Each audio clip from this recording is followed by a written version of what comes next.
안녕하세요. 아이앵커 성형외과 원장, 성형외과 전문의 박수성입니다.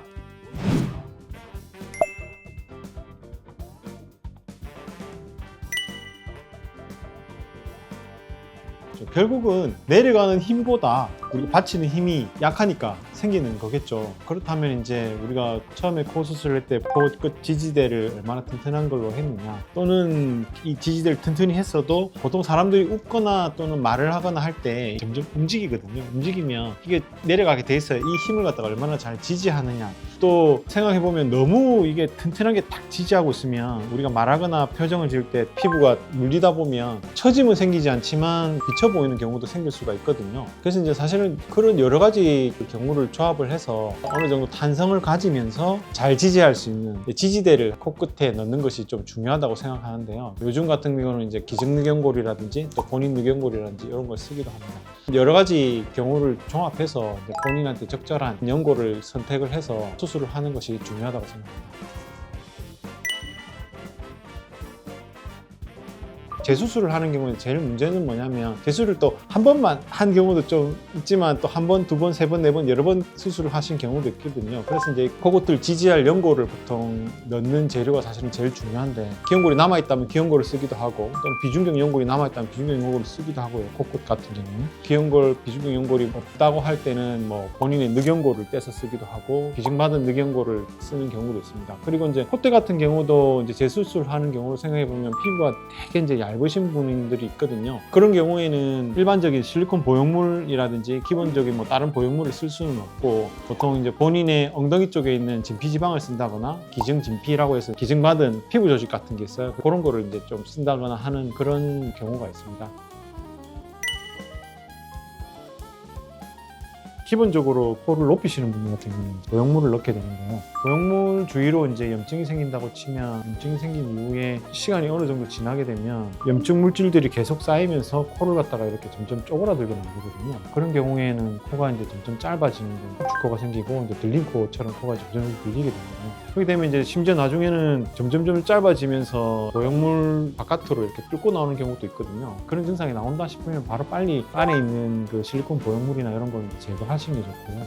보통 이런 염증을 제거하고 난 다음에 6개월 정도 있다가, 꼭 또 6개월뿐만 아니라 피부가 충분히 부드러워지고 난 다음에 이제 재수술을 하시는 것이 결과를 좋게 하는데 도움이 된다고 생각합니다. 재수술을 하는 사람 입장에서 보면 이전에 어떻게 수술을 했는지 정확하게 알 수는 없잖아요. CT나 이런 걸 찍어서 파악을 할 수는 있는데 그게 정확하게 나오진 않거든요. 제가 하는 수술하고 이전에 수술한 방법하고는 조금 방법이 다를 거기 때문에 거기서 가해로 이제 좀 더 박익리가 더 들어가야 되고, 이렇게 다 하다 보면 안에 이제 붓기라든지 또는 염증이라든지 이런 게 조금 더 심할 수가 있기 때문에, 그런 경우는 아무래도 피부 조직이 좀 약해지거나 이런 부분도 좀 있기 때문에 치료 과정이 좀 길어지는 경우가 있을 수는 있습니다. 초반에 돼지코로 보이는 경우가 그렇게 많지는 않은데, 여기 코 끝에 이렇게 붓기가 좀 있으면 수술 끝나고 나서 딱 세우는 것보다는 높아져 보이거든요. 코끝이 높아져 보이면 코가 약간 들려 보인다고요. 그런 증상도 일주일에서 보통 한 열흘 정도 지나면 어느 정도 붓기가 깔아앉고 나면 그런 이제 돼지코로 들려 보이는 증상은 많이 경감된다고 할 수 있겠습니다. 기본적으로 이제 염증 조직 주위로 그러니까 막이 있는데, 그 막에는 균이 살아있어요. 그걸 갖다가 충분히 제거를 하지 않으면 결국 다시 염증이 생길 수밖에 없거든요. 충분한 시간, 보통 한 6개월에서 1년 정도 생각을 하는데, 그게 지나게 되면 우리 몸에서는 이제 그걸 갖다가 적절하게 제거를 하게 되거든요. 근데 그런 과정 없이 바로 이제 재수술을 한다거나 하게 된다면 염증이 다시 생길 가능성이 충분히 많죠. 재수술을 하러 오신 분들은 본인이 답답하니까 빨리 결과를 얻고 싶어 하는 경우가 많거든요. 그렇지만 이제 좋은 결과를 위해서는 경험이 쌓이신 전문의들의 조언을 들으시고 충분히 이제 피막들을 제거를 하고 6개월이나 1년 정도 있다가 다시 이제 재건 수술을 하는 그런 방향이, 염증이 생겼을 때 다시 염증이 생기지 않도록 하는 방법이라고 말씀드릴 수가 있겠습니다. 원칙적으로 말하면 이제 재수술을 할 수 있죠. 근데 이제 2번, 3번 이상 이제 하게 되면 다시 재건을 할 때 코끝을 지지할 만한 본인의 연골이라든지 이런 게 부족한 경우가 많거든요. 그런 경우라면 본인의 늑연골을 쓴다든지 기증늑연골을 쓴다든지 해서 이제 재건할 수 있는 방법은 있습니다. 또 그리고 2번, 3번 수술하신 분들은 피부가 부족한 경우가 많거든요. 그런 경우라도 본인의 진피지방이라고 해서 이제 엉덩이 쪽에 이제 좀 두꺼운 이런 살들이나 이런 걸 좀 잘라내서 수술을 할 수도 있습니다. 2번, 3번 수술했다 해서라도 꼭 어려운 경우는 아니고요. 거기에 따라서 이제 적절한 재료만 선택을 하면 충분히 이제 재건 수술을 할 수 있다 생각하시면 될 것 같습니다.